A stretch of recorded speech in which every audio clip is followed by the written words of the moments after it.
If you would have asked me 5 years ago what the on-trend brewing thing would be in 2021, I never would have guessed that hard seltzer water would be so popular. Laugh all you want, but hard seltzer is a fantastic day drinker and likely isn't going anywhere in the near future. Imperial Yeast's new seasonal strain, W04 Paramount, can help brewers get the most out of their seltzer fermentations.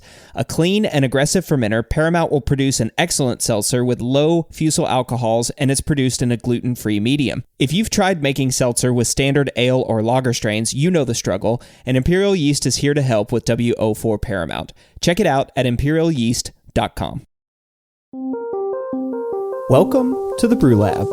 A few weeks ago, I was drinking a heavily hopped IPA and noticed this intense tropical passion fruit guava aroma that I've come to associate with thiol character in beer. How does it get there and where does it come from? Turns out it's a little more complicated than just add more hops. I'm your host, Cade Job, and today in the lab, I've got Dr. Cécile Chenot and Guillaume Willemart from the Universite Catholique in Louvan, Belgium.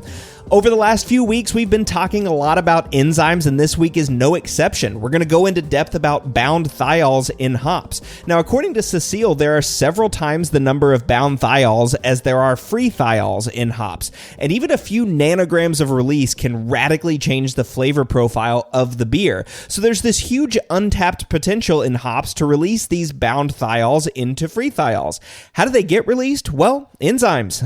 Cécile and Guillaume work together to better understand how the chemical reaction or the release of bound thiols works by looking at factors that might influence how the beta lyase enzyme works to release free thiols from their bound precursors. So they looked at pH, they looked at media effects, like whether it's in model media on a lab bench or if it's actually in use in beer, and also how different additives might be helpful in generating release of free thiols. And it's pretty detailed, in-depth looking at how thiols are released from hops during fermentation. And of course, Jordan and I will be back next week to apply the science that we learn in today's episode to achieving the enzymatic release of bound thiols. If you haven't yet clicked the button to become a patron, please consider doing so. In addition to the feel-good vibes of helping to support the work we do here at Brewlosophy, you get access to a bunch of awesome rewards depending on the different pledge level that you choose.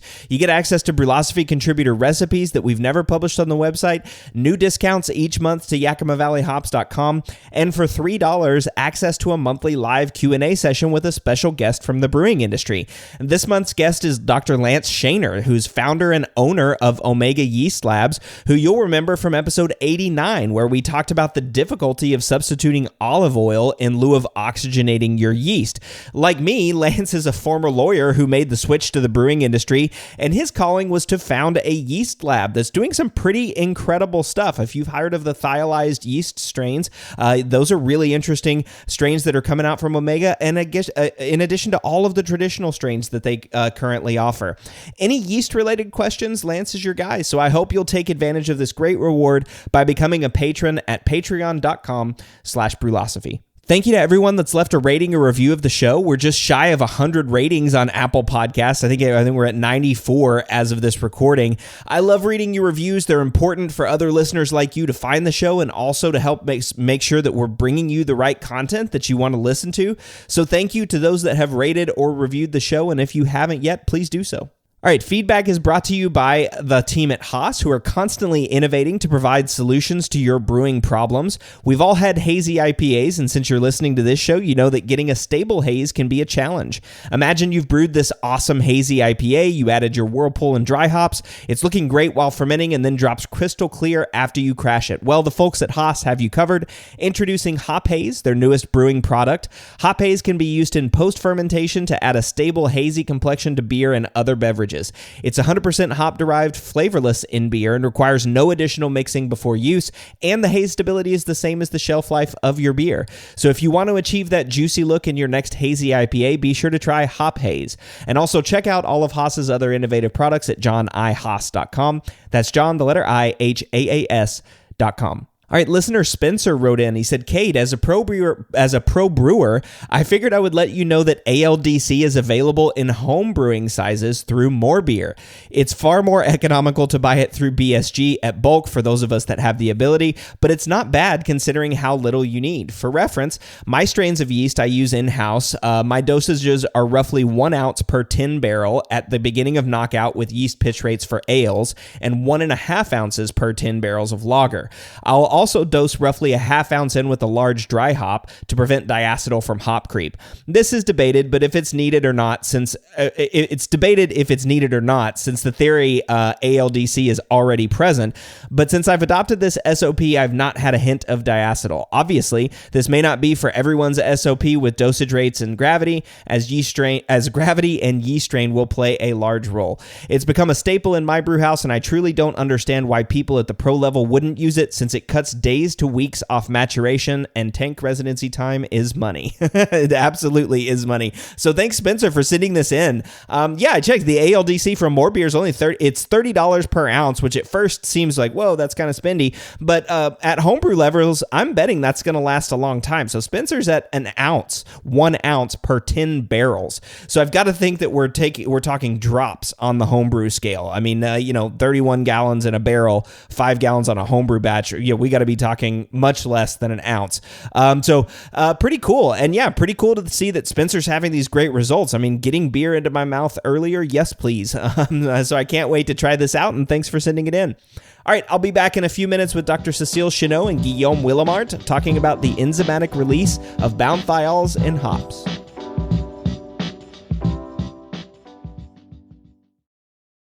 We all know that designing recipes is really fun, and doing it well is so much easier with good software. We at Brewlosophy recently made the switch to Brewfather, and honestly, y'all, we could not be happier. Brewfather utilizes the latest technology to bring you the most robust cloud-based recipe design software that can be accessed anywhere, on your phone, tablet, desktop, and even offline. It also works seamlessly with numerous third-party devices to make it easier to monitor every step of your brew. I know change can be difficult, but trust me when I say you need to go to brewfather.app today to try it out for yourself. That's brewfather.app.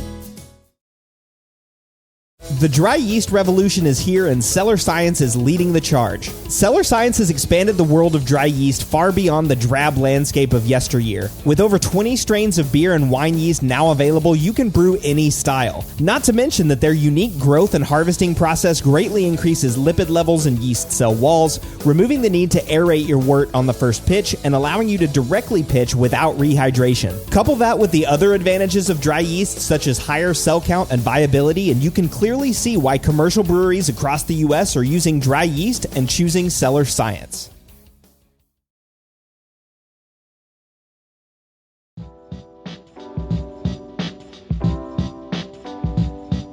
Many of the most popular aroma hop varieties are sought after because of their tropical and fruity characteristics, which may be a result of a group of compounds that exist in ultra trace levels in those hops and beer.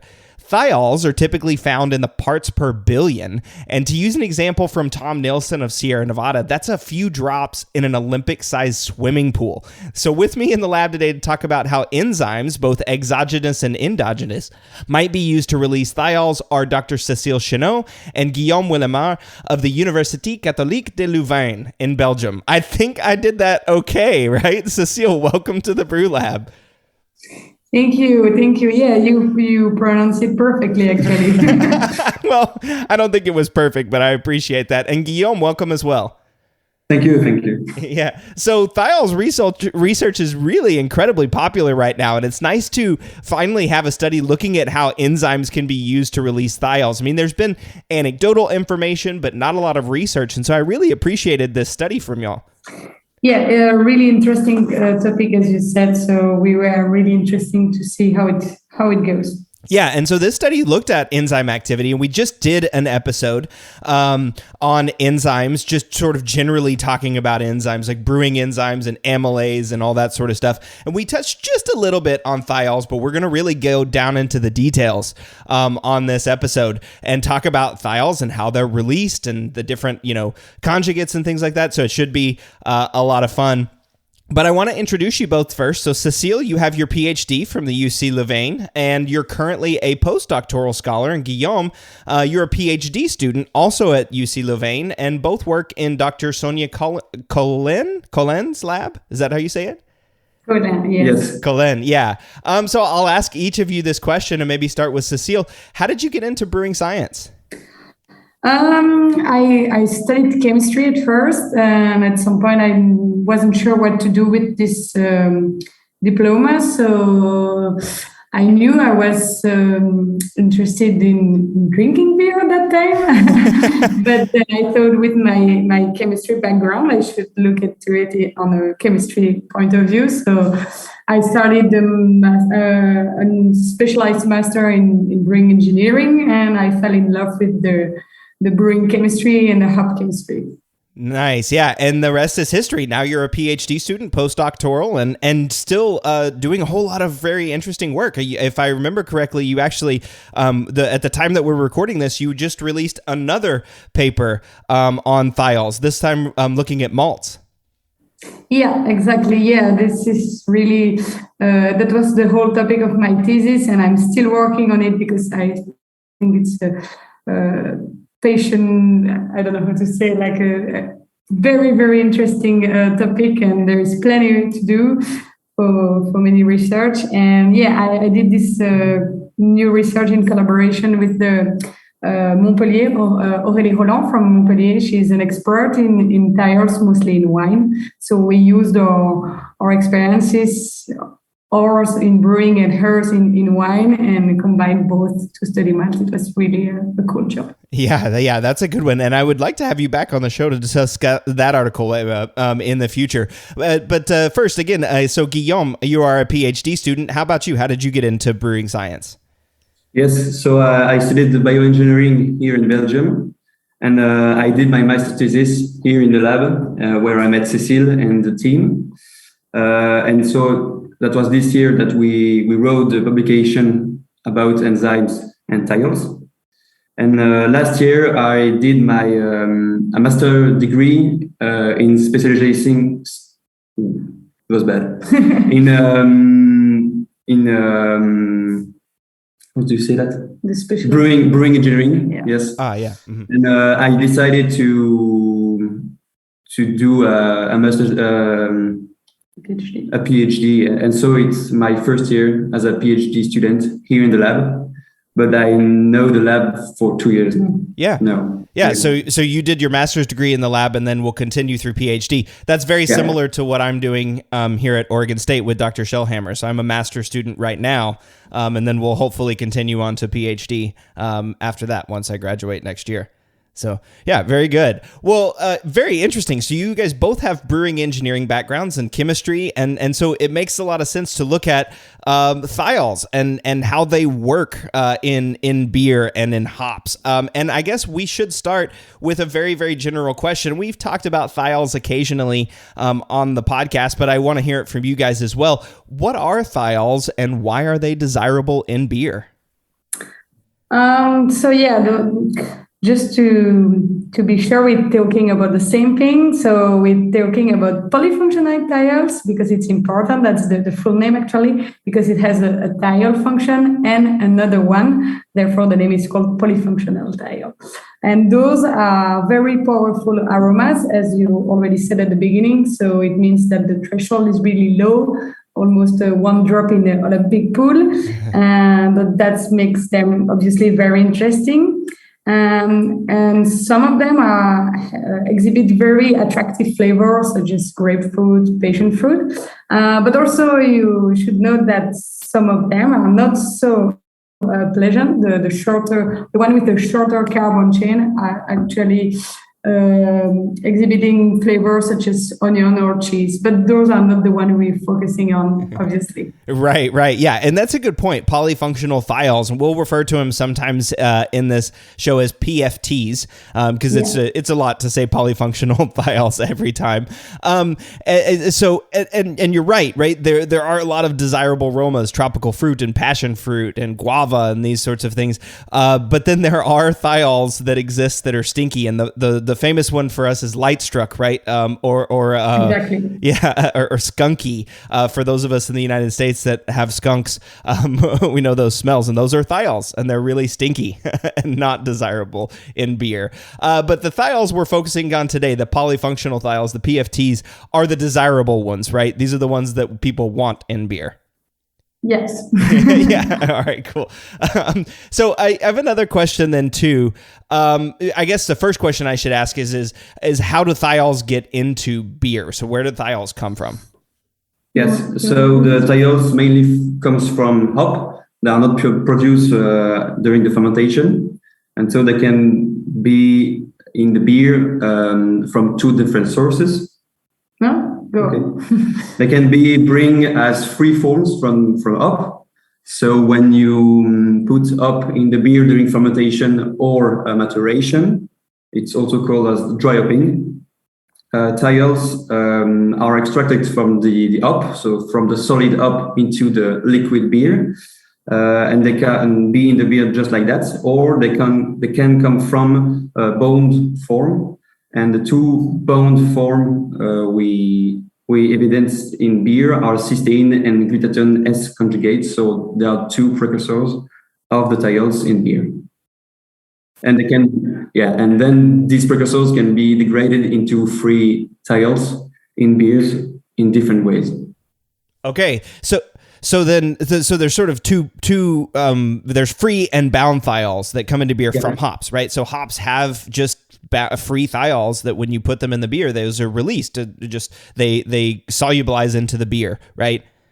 Exactly. Yeah. Yeah, and then there's the bound thiols, which is that bound component is probably going to be what we spend most of our time talking about today, and how those bound thiols become released into beer. But to make sure I understand, like hops are a primary source of this. It comes from hops mostly that these thiols arrive from. Now, it is true that it also comes from malt, right, Cécile? I mean, that's some of your research that you've also looked into.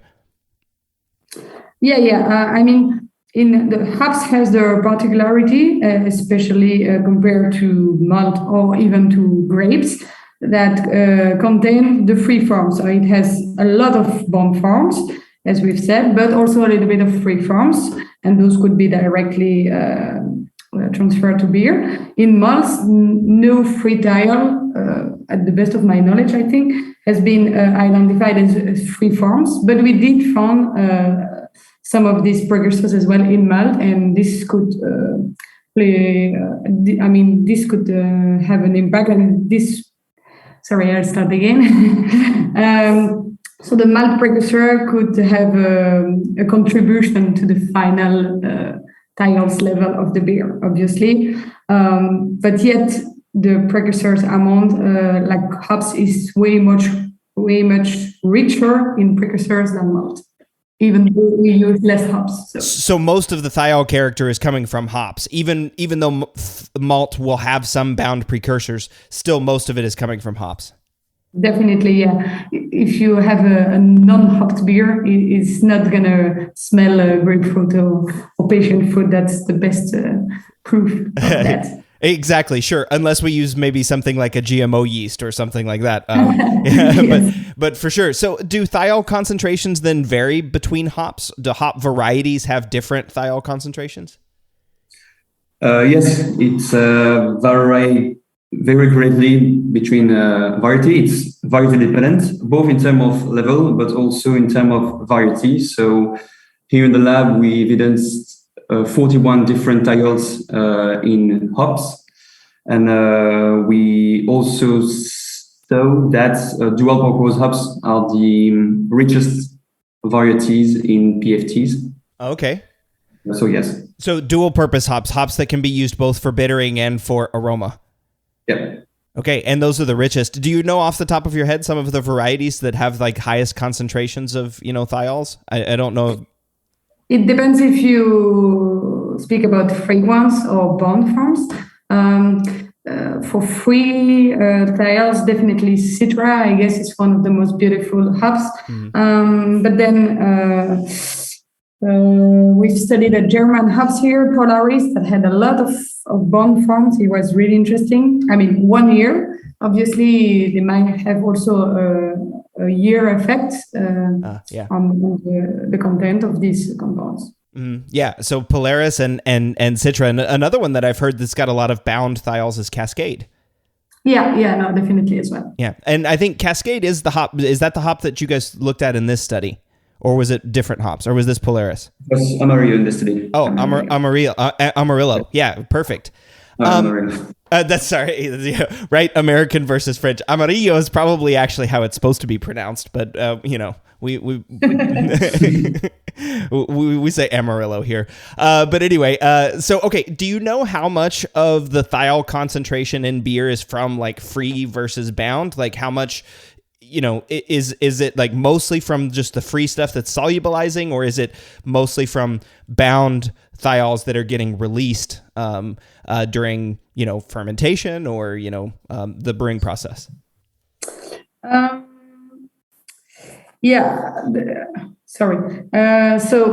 the thing is, as we've already said, in the beer, the free forms might come directly from the hops. As in hops, you find these free forms at ppb level, so it's microgram per kilo. Then with the dilution factor and everything, usually free thiols are found at nanograms level per liter in beer, so ppt. Parts per trillion. Yeah, not used to say the full word. And actually, I don't think there is many studies looking at the amount of the remaining S conjugates in beer. I see. We usually quantitate them before in the raw materials or before the fermentation step, before the release. And so in the final beer, my guess is that there is still a considerable amount of these S conjugates, because we know that the release is not that efficient, usually below 1%. So there is a tremendous potential that is so far wasted, like we're not really good at using it. So probably most of them are still in the beer, but as bond forms. I see. So and that's an interesting number to remember, right? Remember this as we talk through the results. Like less than 1% of the bound form is being released through like normal fermentation. That's a pretty important thing to discuss as we go through and talk about how enzymes act to release these thiols. Now, I want to spend a little bit of time talking about the types of bound thiols, because we are going to spend a lot of time talking about these two sort of precursors. So who wants to tackle that one? What are the types of bound thiols? I think Guillaume already mentioned it, but just to sort of dig down into the details a little bit more. So we've already said that there is two type of precursors. Actually, it's not really true. We could say there is 4 of them, because the original forms, the one that is originally formed in the plant, is the glutathione 1. So glutathione is a tripeptide. So then when you go and catalyze this tripeptide, removing either the glutamyl or the glycine moiety, so one like the 2 amino acids on the side, you end up with 2 types of dipeptide intermediates. But we usually choose to not speak about these ones, because we've noticed that they are found at lower levels than the 2 others that are the main ones. And then you end up with a shorter kind of precursors, if I can say, the cysteine precursor. So just the cysteine remains linked to the thiol moiety. I see. Yeah. So the cysteine precursor, and then there's the like glutathione, what was it? S precursor, S conjugate. Is that right? Yeah, both are S conjugates. Yeah. Oh, yeah, both are S conjugates. So there's if I understand correctly, well, and maybe I should read this from the article too. You said originally cysteine and glutathione S conjugates arise directly from glutathione, an essential tripeptide known in the plant kingdom for its role in sulfur metabolism and for its antioxidant and detoxifying properties. So that's what you just mentioned. So it's coming from glutathione originally, and the plant is using that to process sulfur and also detoxify things inside the plant, and it turns into through a series of steps into cysteine. I'm going to call them, like you did in the paper, cis adducts. So these are like versions of the bound thiol that has cysteine, the amino acid, as the side chain. And then the other version are sort of the glutathioneolated, which we call G adducts, and that has the glutathione side chain. Yeah, exactly. So yeah, as you said, but to use other words, so the plant uses the glutathione to react with toxic compounds. In the case of all thiol precursors, those are alpha, beta, and unsaturated aldehydes.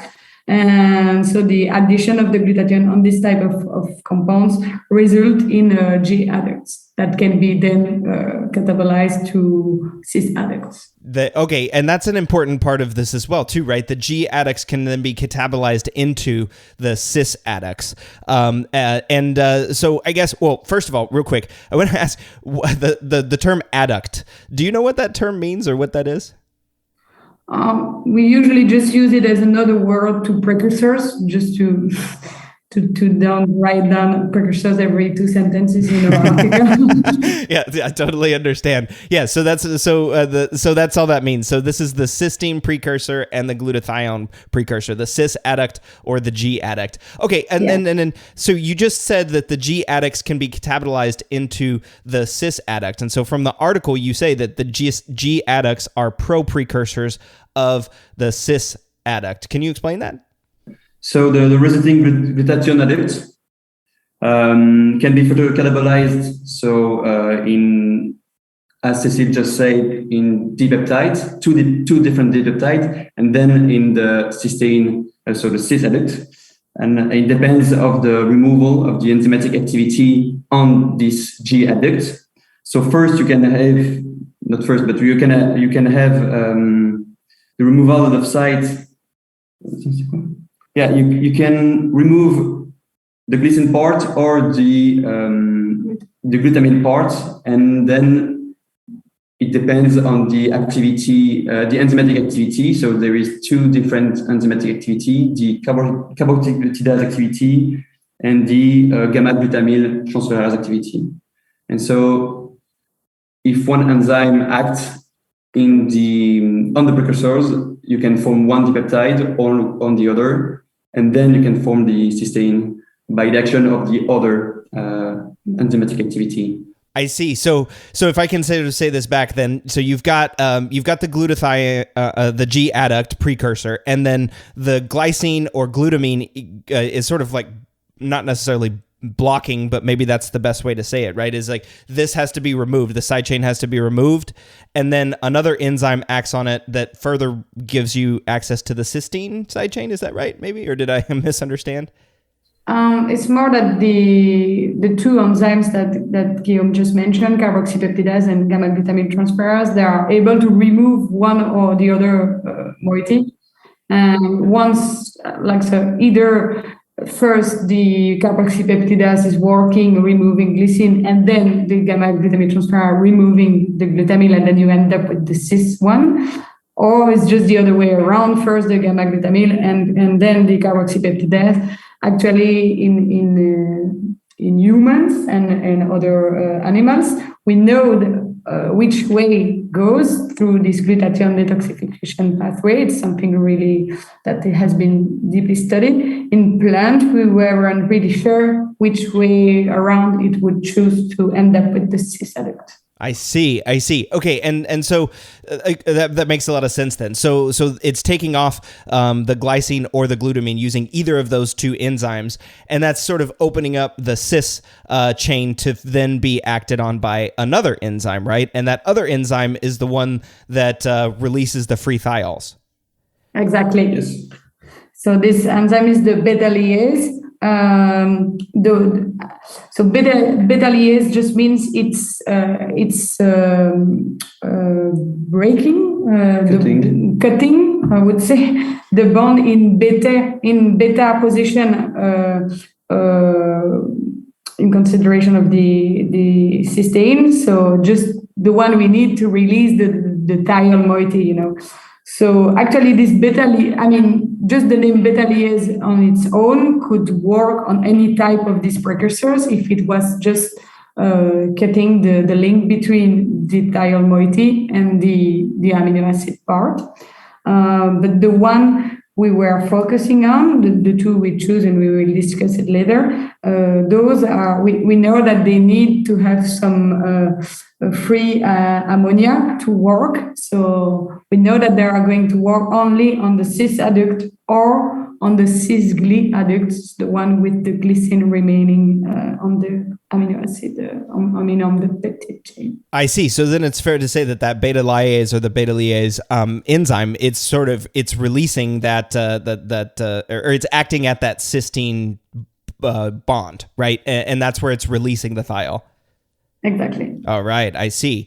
And then, so I want to mention briefly here two other studies that you've done, Cécile and Guillaume, and Dr. Colin has done as well. There was the malt one, which we mentioned, which is titled Unusual Profile of Thiol Precursors in Specialty Malts, which is the first evidence of a chemical glutathione, gamma-glutamine cysteine, and cysteine glycine by cysteine conversions. I think I got that right.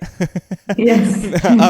And then another study as well, which is the one I think that you mentioned, the partnership with the wine industry, the thiol S conjugate profiles, which is a comparative investigation on dual hop and grape must with focus on sulfanyl alkyl aldehydes and acetate adducts. And so I mentioned these two studies because they go into a lot of detail about the different adducts and what they do and how they're broken down and where they might come from. And so I bring that up for listeners in case you're interested and have access to these studies. Check those out for more detail about how this reaction works. I want to ask sort of just briefly, maybe one or two questions about enzymes themselves. So the previous episode of the show, we just talked about endogenous versus exogenous enzymes. So I don't want to spend too much time talking about that, but I do kind of want to hear from you. What do you focus on endogenous and exogenous enzymes in this paper. So what does exogenous versus endogenous mean, and how does that relate to thiols? Okay, so exogenous enzyme are more enzyme that you purposely add to target a specific reaction. These are natural enzymes produced from other microorganisms, but not secreted by the raw material of the experiment, such as hop and malt. And endogenous enzymes refers to the enzymes secreted by either hops or malt.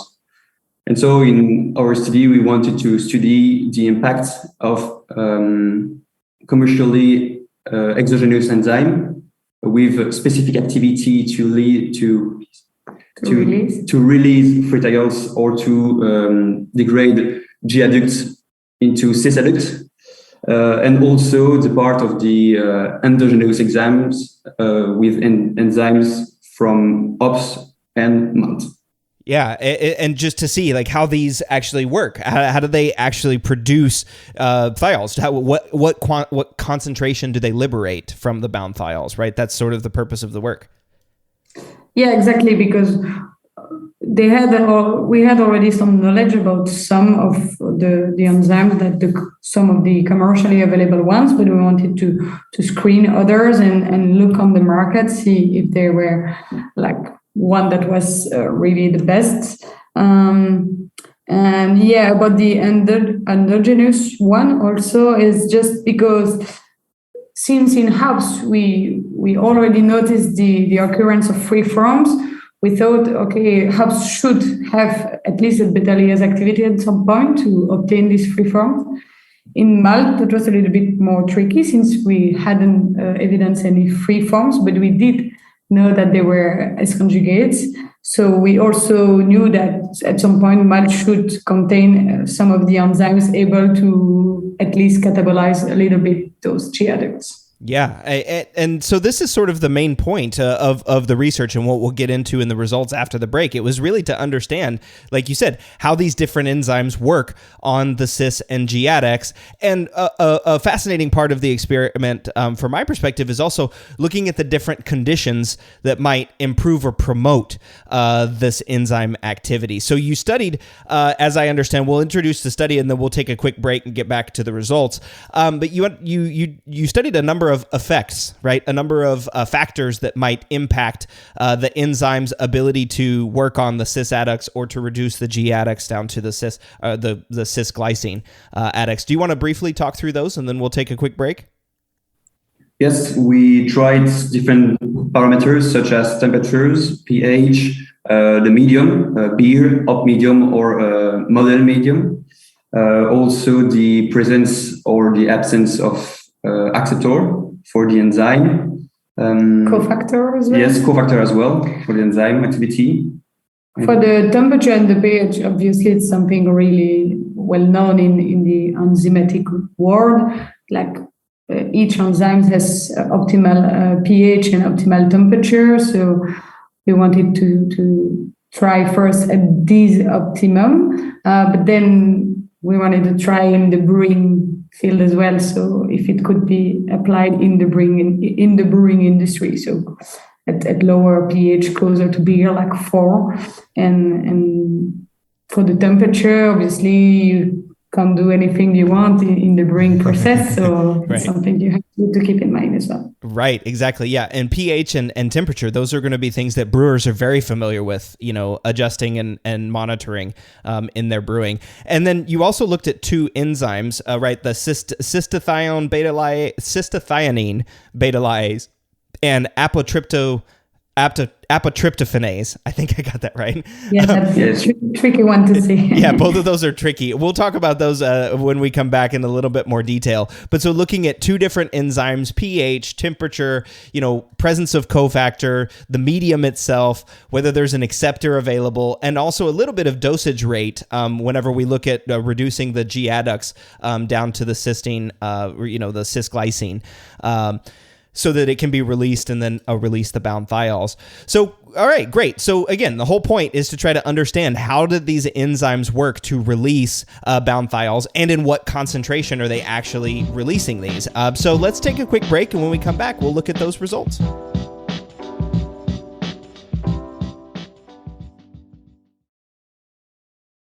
One of the biggest improvements to my brewing practices was the upgrade to stainless steel, and Delta Brewing Systems offers some of the lowest prices on high-quality stainless gear, like the Firm Tank, which holds 8 gallons or 30 liters of wort, comes with a domed lid to reduce the chances of a messy blow-off, and it can hold up to 4 psi of pressure. Delta Brewing Systems also has their own line of brew kettles, as well as one of the lowest-priced all-in-one electric brew systems out there, and their prices are remarkably affordable. If you're in the market for legit stainless gear that won't break the bank, you've got to check out deltabrewingsystems.com.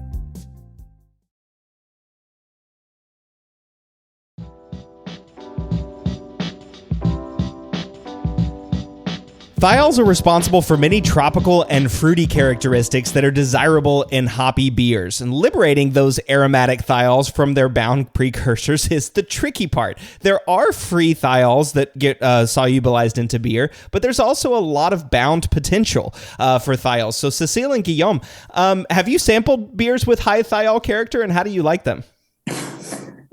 Yes, we already sampled beers with high thiol content, and we really like it. Here in Belgium, these beers are very popular for the last 5 years. Yeah, I would say so. And it's very popular for everyone. Everyone like it. And every microbrewery brew this kind of beer because it's very popular and appreciated for people. Yeah. I mean, very much the same here in the United States. I think that's one of the reasons why thiols have been such a hot topic. Biotransformation and thiols, those 2 things I keep saying. Everyone seems to want to talk about those. And thiols are super popular. Cécile, how about you? You enjoy the thiol beers as well? Yeah, obviously I do. Probably also why I'm also very interested in the subject. I would say those are my favorite beers, like the hop forward beers for now, my favorite ones. I mean, it might change over the time, but right now it's mostly what I used to drink, because right now I can't really drink, but that's right. Yeah. Of course. I've noticed that my preferences change as well too, right? Sometimes I like hoppy beers, sometimes I like just regular light lagers. And that's what I want to drink. But okay, so let's then talk about the results of your study. And so I'll kind of go along with the paper a little bit in the order that you presented in the paper. I think it tells a good story. And we'll start with the cis adducts. So as a reminder, those cis adducts are the ones I'm not going to say, maybe this is not the right way to say it, the easiest ones to release. It's the one where the beta lyase can actually release the free thiol into solution, versus like the G adducts, which have to be degraded first or reduced first. Then they can get to the cysteine glycine adduct and then release the free thiols. So why don't we start then first with the pH effect? So tell us what you did to study pH, and then maybe we'll get into the results. Oh yeah, so this part is not actually enzymatic. It's just purely chemical reaction. It's just because we had noticed while doing blank solution, while doing the enzymatic trials, we've noticed that it had an effect of the pH on its own. So we just redone it and focused only on this pH effect. It's just spiking precursors in a medium with the higher pH of 7 seems to have already a releasing impact, but purely chemically this time. It's nothing about enzymes. No enzymes were at stake in those trials. It's just that pH seems to have an effect on a chemical release, and it's interesting because it could be used you could perform a pH treatment of your hop, like upstream before using it, or there is something there that was really surprising and interesting, especially because the releasing level was at I think 0.9, yes, if I recall. Yeah, so which is even more than what yeast is able to do during the fermentation. So that was pretty promising, even though this 7.7 pH is not ideal for us brewers. But yeah, we could work something out, work on upstream level with the pre-treated solution that can be used further, something like that. Yeah, exactly. So that makes a lot of sense too, just from a general enzyme perspective, right? Enzymes work better at different pHs, right? pHs are an important part of enzyme activity. And so like you said, you see here, this is also just chemical release of the thiol. So this isn't enzymatic assisted, but just having the adduct, the cis adduct at pH of like 4.2 versus 7.7. I think actually, if I remember from your paper, there was no chemical release of thiols at the low pH at 4.2. I mean, at least during the time we performed, like it was 24 hours, right? Mm-hmm. Maybe if you keep cis adduct in water at pH of 4 for a longer time, and at some point they might observe a chemical release, but at least during the same time, the higher pH had an effect, while the lower one had no effect. Yeah. So and so this one was very interesting to me because of course pH 4.2 is the pH of beer. So you're seeing there's no chemical or very little chemical release of bound thiols at beer pH, but at normal water pH of like 7.7 or something, you're seeing almost the same amount of release as you would see during a fermentation. So this could be a potential opportunity for maximizing that bound thiol release. Yeah, exactly. Yeah, that's really interesting. And one of the things, just to tease a little bit, we'll talk about it in a minute. One of the things that you looked at in this study was actually pre-treating some hops in water at the pH of 7.7 to see if you could increase release that could then be dosed into beer, sort of like making a thiol tea or something, a hop thiol tea. Yeah, exactly. We did try that because of those first pH trial results. Yeah, which is interesting. Okay, so takeaway from pH effect, we know that there is some chemical release and it is dependent on pH. It's kind of a big takeaway from this section.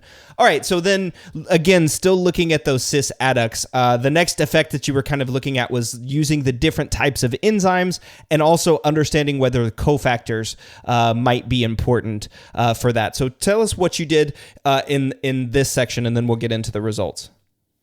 Yes, so we used two different enzymes. So two enzymes with beta-aliase activity. So the first one was cystathionine, just as you said, cysta, we called it like that, and apoptofanase. So apo, it was two exogenous enzymes that you can find commercially on the website. Sorry, and so we put these two enzymes with cis adducts into a model media at room temperature at pH 7.7 with or without cofactor. So the cofactor is the name pyroxidal 5. So for the results, we observed that cystathionine worked better than apoptofanase with and without PLP for all thiols. We also observed that cysta and PLP, so the cofactor, works better than cysta without PLP. And for the two enzymes, apoptofanase and cystathionine, the two enzymes seems to be PLP dependent, so cofactor dependent, as we assumed before the trials. For cystathionine and PLP, we reach release up to 80%. 80%? Yeah. Wow. Yeah. 80, yeah. From the cis adduct form. And I think it's pretty much it. Yeah, it's pretty much it for the results of this part. First of all, that's incredible, right? 80% release of the thiols. I mean, that's a lot of bound thiols that got released. Yes and no, because here we're talking about the purified enzymes, and we use her substrate, the non-substrate of this enzyme, and we make it work in the optimal conditions, so at the optimal pH, at the optimal temperature. So actually, it's kind of what you expect when you buy a purified enzymes, is that it works at least at that's a very high true. level. That's very true. Considering the price of these purified enzymes.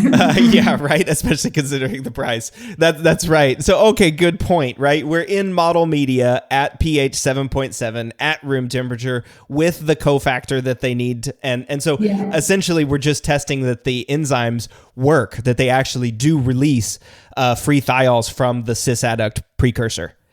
Yeah, exactly. Yeah. But you did perform that. You did prove that, and you proved that PLP is important, that's needed as expected beforehand, and that the cysta enzyme worked better than the apo enzyme, which is interesting because, of course, you did consider media effect later, right? And you've considered pH, and so I can see you're starting to sort of break down this and say, okay, what components are important in beer, and how can we maximize this release in beer? So let's talk then next about the next effect that you studied, and that was the media effect. Yes. So as I've just said, these were in the ideal condition of the enzyme, but we don't usually work at pH 7. So we wanted to try and see if these enzymes are able to work in a more brewing environment. So in a beer first, we just use a classical lager beer, and then we spiked it with precursors and add the enzymes and see what happened. So the results, yes. And quite unfortunately, those weren't really good results, because from 80% you go down to 0.8% of release, which is much lower, obviously, like 100 times.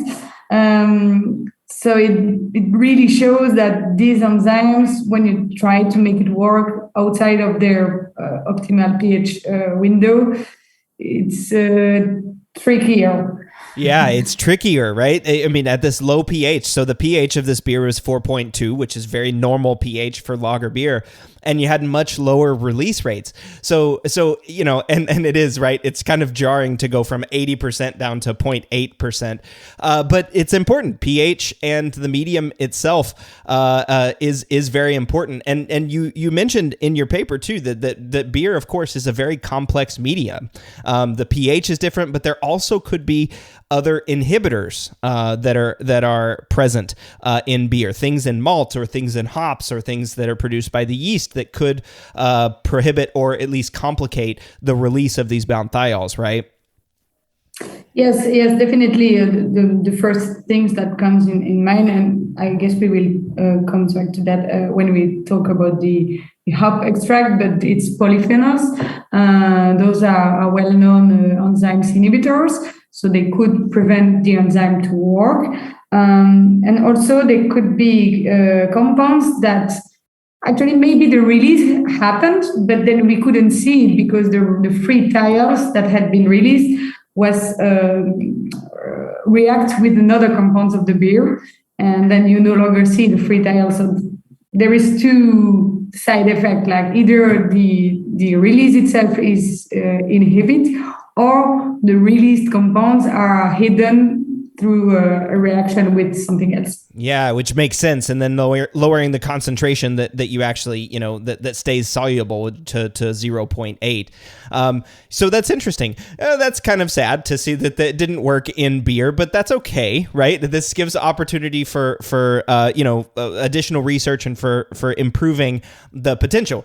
Like you said with, the higher pH at 7.7, as part of those pH studies, you thought, hey, maybe we can pre-treat the hops and use those as hop teas. Oh, I did want to mention one other thing too. You didn't observe the PLP, the cofactor dependence, in the beer media, and you mentioned in the paper that PLP is a derivative of vitamin B6, which is probably already present in beer. So beer probably already has the cofactor. I thought that one was interesting, and people might be wondering if you need to spike PLP into beer if you wanted the hop release. But it didn't seem like that was necessary, at least in this experiment, because there may already be sufficient PLP in beer. I mean, the results said that with or without PLP, it's just more the other way around, like with or without PLP, anyway, the release rates were really low. So I guess in our case, adding the PLP did not really help the enzyme to work, but maybe if we could find either an enzyme that is able to work at this pH, or if we were working at higher pH, maybe there the PLP would still be needed. Like, we're not sure whether this PLP is present in the beer or not. Yeah, sure. Fair enough, right? The PLP didn't have an impact, at least in this study, is a fair way to say it. Yeah, great. Okay, so then, like I was just mentioning, the hops then, if you could sort of pre-treat the hops at a higher pH, potentially you could make a thiol hop tea solution that you could spike into beer. And that's what you looked at with the hops medium, right? Yeah, yes. Just as you say, the idea of pre-treating before adding it in beer, we tried to spike apoptofanase into hop solution at pH 7.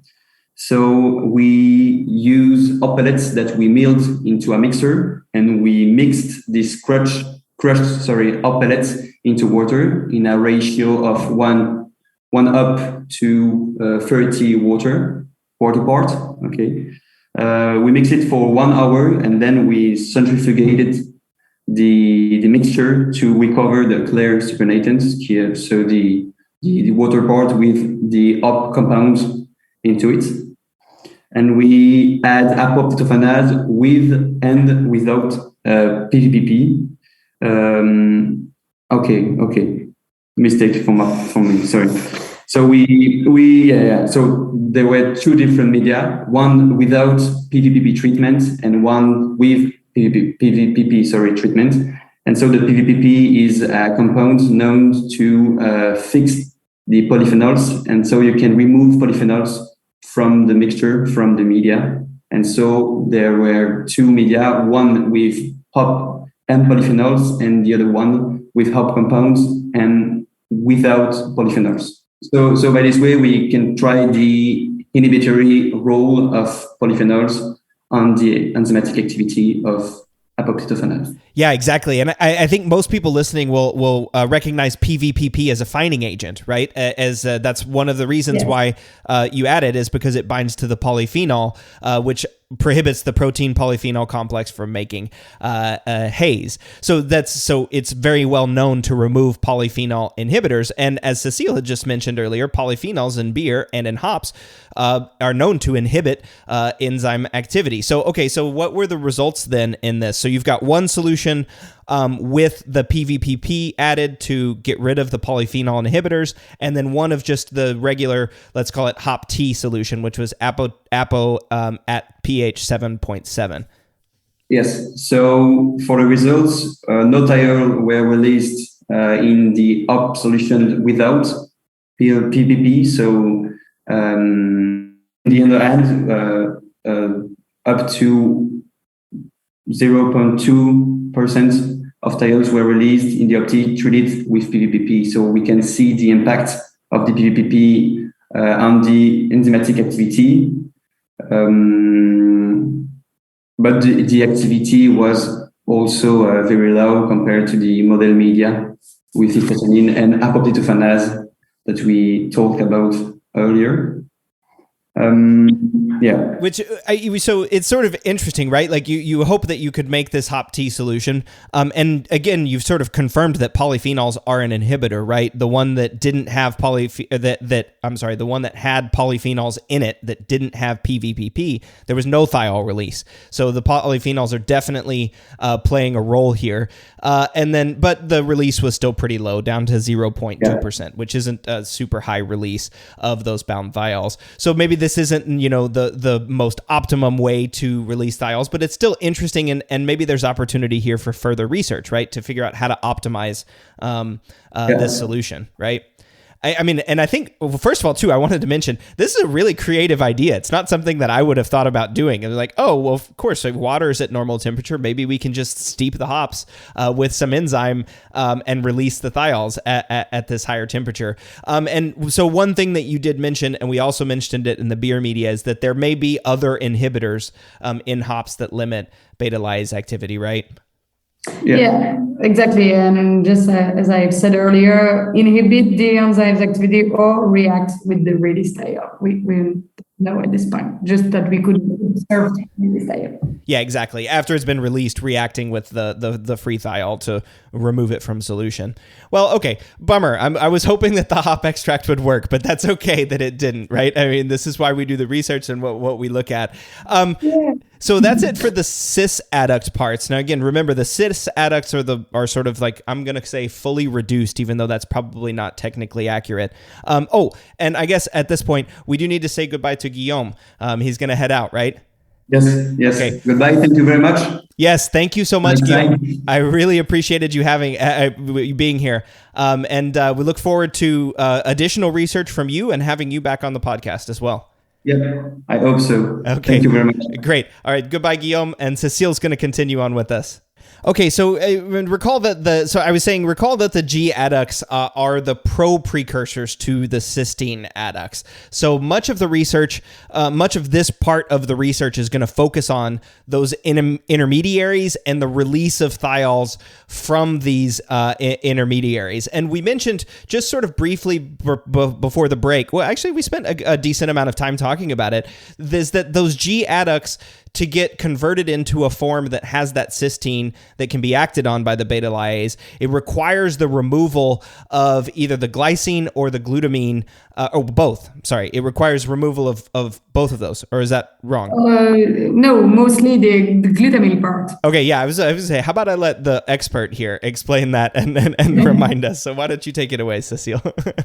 Yes, I think we've already mentioned it earlier, but yeah. So what's important is to remove this gamma glutamyl part to have the free cysteine to let the beta layers access to this type of precursors and release the thiol. So our suspicion here, our strategy was to combine two enzymes, one that was removing this glutamyl part, and then the beta layers that we've just tried, and we saw that it was working, combining both, and then trying to optimize parameters during this combination of both to see how efficiently we can release thiols from the G adducts. Yeah. And so this part, it gets a little technical in the paper. It's sort of difficult to talk about on the podcast. There are some great diagrams in the paper that Cécile and Guillaume put in the paper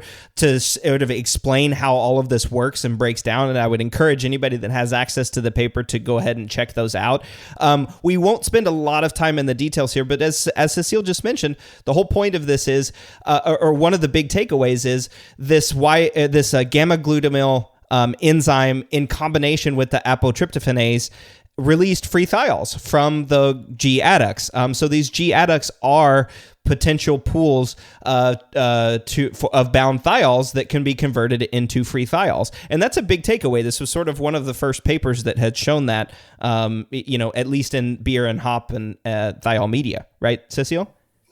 And it was especially driven by our previous paper focusing on quantitation of these S conjugates in hops, because we've seen that the G adducts that can be found up to 100 milligrams per kilograms in hops. Wow. So even much more than the cis adducts. So there is a tremendous potential here, and so we need efficient ways to release it and be able to optimize this release. So therefore, we really wanted to focus on finding ways and strategy to work on this type of adduct. Yeah. So I guess then, for the first thing that you had to do then was determine like which, gamma glutamyl enzyme worked to remove the gamma glutamyl part of the gamma glutamyl enzyme. I don't know the exact name of the enzyme, but I suppose you can say gamma GT is fine. Yeah, gamma GT. We'll call it that. That'll be easy to remember.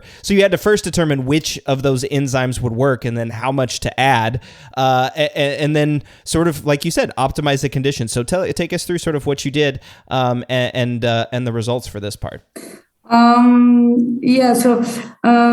As I've already mentioned, actually the gamma GT is an enzyme that is really well known in the animal world, especially in human as well, and so and not so much in plants. So we couldn't find any plant plant-based or plant originating. Yeah, plant-based purified gamma GT, but we did find a bovine one, like from bovine.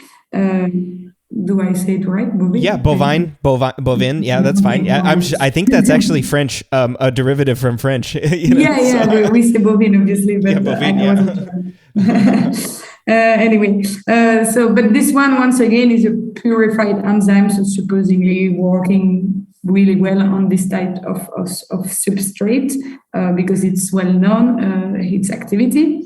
But then we tried two other, I would say, mixture that weren't really purified gamma GT, but they were more food additive that can be used in food industry. They were suspected to have a side activity besides the enzymes that were really known in those mixtures. We were hoping that it would have a side activity on as a gamma GT as well. So we just wanted to try this out.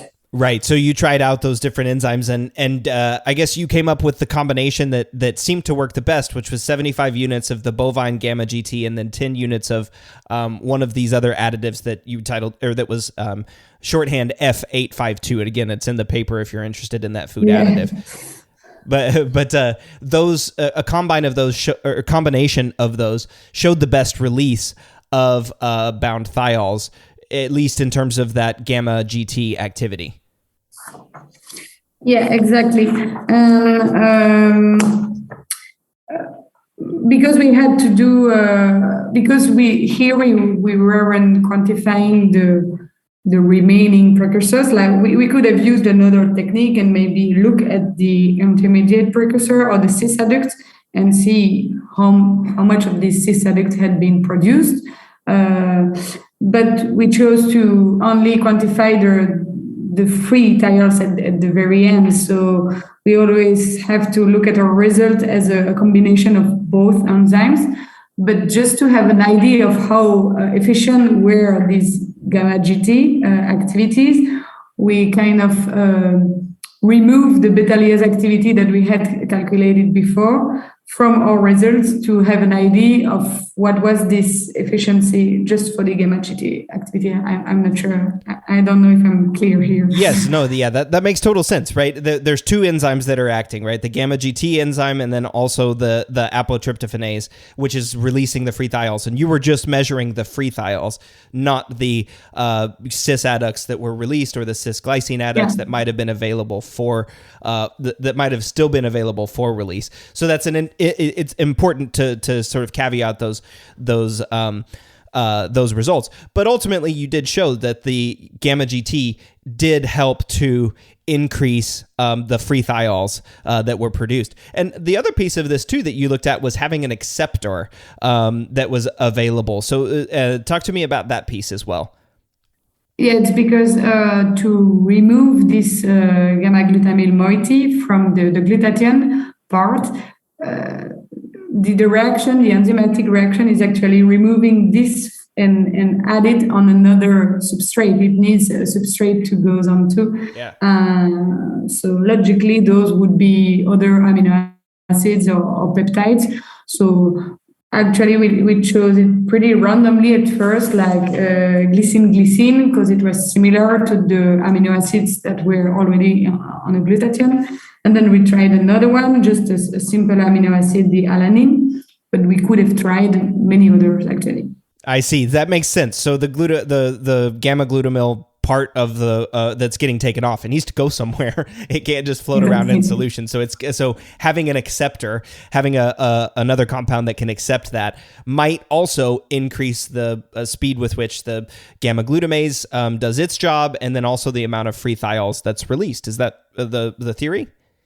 Yeah, and it was the theory, and it was proven. Yeah. Like we feel that with this acceptor, we've increased the released activity. Yeah. So in this is kind of a big takeaway. So with the acceptor and the spiked gamma glutamase or gamma GT enzyme, there was higher free thiol release. So these two things are useful in order to maybe maximize the free thiol release from, by having that acceptor and having the gamma GT enzyme. So in addition to the apotryptophanase, so there might be a couple of other things, and not necessarily cofactors, but a couple of other components that would help convert those G adducts into the appropriate, cis glycine intermediate that can then get released for free thiols. So that's, again, kind of a technical piece of this, but it's a very interesting part, and it lends to optimization for the future,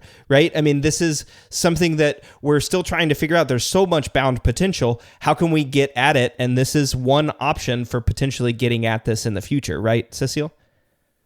Yeah, exactly. Like right now, the option that is the most studied, I would say, is the yeast action to release thiols. Mm-hmm. But so this paper, just wanted to look at these enzymes and like how they work and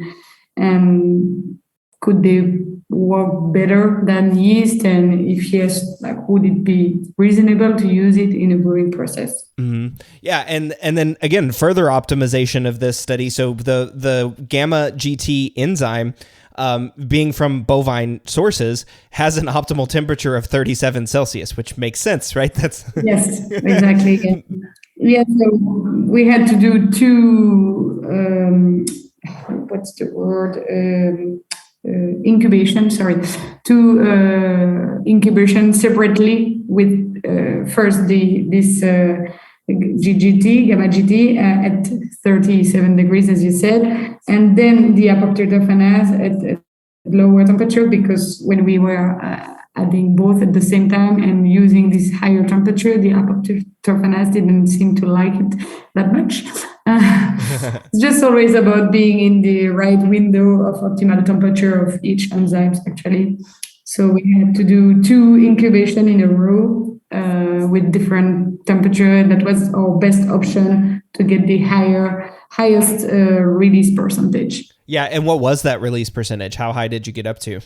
So at the end, we managed to reach 1.6%, or more or less, 1.6% of release of free thiols from GI ducts. But once again, here it's in model media and in the best conditions. So that's good, but we have to keep in mind that it's not still working in the brewing. Right. I don't think very many brewers want to store their beers or incubate their beers at 37C for any period of time. Maybe a Kvike or something like that, but not most beers. But in any event, it is good to see. So you did get much more release, 1.6. That's more than what would happen during normal fermentation. So we're sort of moving down the line, trying to figure out how best to optimize release. And so this is, I want to read this from your paper. It's a quote from the paper. It says, so compared to trials with yeasts under fermentation condition, the G adduct to free thiol release was much higher with up to 1.6 by combining the gamma GT activity at 37 Celsius and apotryptophanase at room temperature versus only 0.1% with yeast. So it's definitely working, right? I mean, you're definitely, again, under these model conditions, having a lot of bound thiol release. So then the question is I guess, how do we get these into beer, Cécile? And do you have an answer, or is research ongoing? Yeah, research is still ongoing, obviously, because as I've said, these were in model media conditions. Maybe there is some work to do on genetically on these enzymes to make it work at lower pH, closer to the brewing industry.